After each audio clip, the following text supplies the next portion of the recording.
Yo, what's up dude? Ketemu lagi dan kita di sini masih di segmen Sekelebat Info, di mana nanti di sini kalian bisa dapetin info terbaru dan terpanas tentunya guys. Oke, hari ini di tanggal 23 di bulan Oktober 2023 ya. Dan seperti biasa guys, tidak bosan-bosannya kita selalu ingatkan buat teman-teman semua untuk selalu mematuhi protokol kesehatan ya dimanapun kalian berada, apalagi kalau di keramaian, karena di luar sana banyak sekali virus-virus dan juga penyakit yang mengancam kesehatan kita guys. Oke, kita langsung saja melihat bagaimana update dari global crypto market cap seperti yang terlihat dari data coin market cap di sini.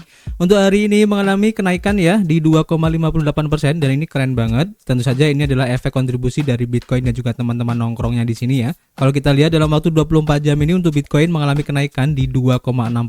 Kemudian untuk Ethereum juga sama, naik di 3,1%. Kemudian untuk BNB di 3% guys. XRP juga naik di 2,7%. Bahkan kalau kita lihat untuk kenaikan paling tinggi di sini ada AAV di 13%. Kemudian ada Phantom juga mulai kelihatan naik ya di 13,2%. Bahkan untuk Chainlink ini masih melanjutkan untuk kenaikannya, dimana hari ini naiknya di 13% guys. Ini keren banget ya. Jadi dalam waktu 7 hari ke belakang naiknya sudah 36% guys. Sebabnya kenapa? Kita sudah informasikan di video kita kemarin. Polygon juga sudah mulai terlihat ada kenaikan di 9,6% hari ini guys. Dan INJ juga sama, masih melanjutkan kenaikannya, dimana dalam waktu 7 hari ke belakang berarti sudah naik di 26%. Sebabnya kenapa? Kita sudah bikin videonya sebelumnya ya. Oke, ini cukup menarik. Dan kalau kita lihat di sini untuk perkembangan dari pergerakan harga Bitcoin itu sendiri ya, terlihat di sini sesuai dengan prediksi yang sudah kita sampaikan kemarin ya. Seandainya harga ini untuk close candle-nya besok ya, ini bisa close candle di atas 30.000, maka ini akan sangat bagus banget guys. Dan ada kemungkinan untuk akan melanjutkan lagi kenaikannya ya, mencoba retest di resisten sekitar harga 31.500 guys. Karena kalau kita lihat ya di time frame weekly, di sini terlihat jelas membentuk suatu pola yang disebut dengan Quasimodo atau head and shoulders, dan titik penting yang harus ditembus ya kalau ingin melanjutkan kenaikan dari Bitcoin ini, dimana akan membentuk suatu pola rally base rally, maka harusnya di harga sekitar 31.000 atau mungkin di 32.000 ini harus menjadi patokan utama ya untuk bisa menjadi titik awal kenaikan dari Bitcoin ini selanjutnya. Karena apa? Seandainya ini tertembus ya untuk resisten di area itu, maka akan ada konfirmasi untuk bisa mencari resisten berikutnya, kemungkinan besar akan mencoba retest di harga sekitar 36.000 guys. Jadi seperti yang sudah saya bilang kemarin ya, beberapa hari ke depan atau mungkin minggu-minggu depan ini ya akan sangat volatile untuk pergerakan baik altcoin ataupun Bitcoin itu sendiri guys. Ini cukup menarik untuk diikuti. Jadi kalian tetap stay tune aja di sini guys. Oke? Dan kita mulai ya untuk informasi hari ini yang pertama, dan masih berhubungan dengan Bitcoin juga ya. Diinformasikan dari CoinDesk bahwa Bitcoin ini menuju $31.000 ya, karena adanya harga emas yang menawarkan isyarat untuk bullish guys. Dimana Bitcoin terus menguat dan mengambil isyarat bullish dari aset-aset tradisional yang sensitif terhadap suku bunga seperti emas guys. Mata uang kripto terkemuka berdasarkan nilai pasar ini naik menjadi $30.797 ya selama jam perdagangan Asia hari Senin, mencapai level tertinggi sejak 15 Juli. Ini menurut data dari CoinDesk. Harga naik 14% untuk bulan ini, dengan emas mencatat kenaikan di 6,7% lebih rendah, dimana emas bagaimanapun ya mendapatkan tawaran seminggu sebelum Bitcoin karena pecahnya ketegangan antara Israel dan Hamas, bersama dengan spekulasi yang terus berlanjut tentang berakhirnya siklus pengetatan The Fed mengisyaratkan rezim inflasi di masa depan guys. Analis Blockware Solution menyuarakan pendapat serupa sambil mengaitkan rally dengan potensi persetujuan dana yang diperdagangkan di bursa yang melacak harga spot Bitcoin ini guys. Menurut Alex Thorne, kepala riset Firmwide, cara para pembuat pasar atau AMM untuk option diposisikan menunjukkan ruang lingkup untuk pergerakan eksplosif ke sisi yang lebih tinggi. Menurut Thorne, para pembuat pasar memegang exposure net short gamma yang memaksa mereka untuk membeli tinggi dan menjual rendah saat pasar bergerak. Mereka melakukannya untuk menyesuaikan exposure keseluruhan mereka kembali ke netral yang secara tidak sengaja menambah volatilitas harga guys. Jadi sentimen positif ini mulai bergerak ya untuk Bitcoin guys, dan terlihat dari pergerakan harga Bitcoin ini beberapa hari ke belakang dan mungkin masih akan berlanjut untuk beberapa hari ke depan guys. Kita akan update lagi dan kita lanjut ke informasi berikutnya guys. Kita lansir dari harian bitcoin.com. Diinformasikan bahwa penelitian baru menyarankan Hall Finney ini bukanlah Satoshi Nakamoto guys. Jadi kalau kalian mengikuti ya tentang spekulasi siapa sih Satoshi Nakamoto itu, ada beberapa orang di dunia ini yang mengaku sebagai Satoshi Nakamoto guys, dan salah satunya adalah si Hal Finney ini guys. Identitas Satoshi Nakamoto sejak kemunculan Bitcoin di tahun 2009 tetap menjadi salah satu misteri terbesar guys. Meskipun identitas asli Nakamoto tidak mengubah lintasan Bitcoin, spekulasi ini memiliki dampak yang nyata ya bagi orang-orang seperti Hal Finney. Dalam laporannya ya, Jameson Loop menjelaskan bagaimana spekulasi telah mempengaruhi kehidupan Finney dan juga Dorian Nakamoto ketika penduduk California tersebut dituduh sebagai pencipta Bitcoin.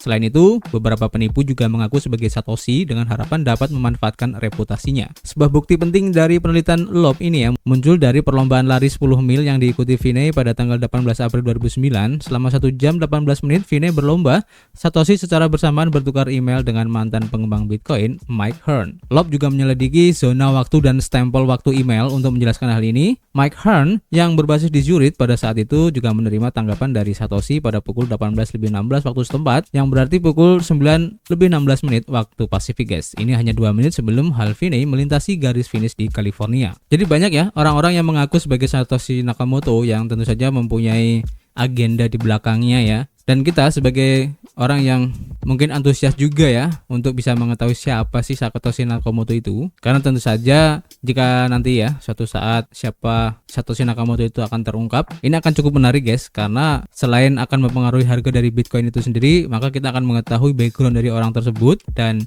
bisa saja akan terjadi spekulasi-spekulasi yang liar ya tentang tujuan dan juga maksud dari si orang ini untuk membuat Bitcoin itu guys. Ini cukup menarik. Dan kita lanjut ke informasi berikutnya ya.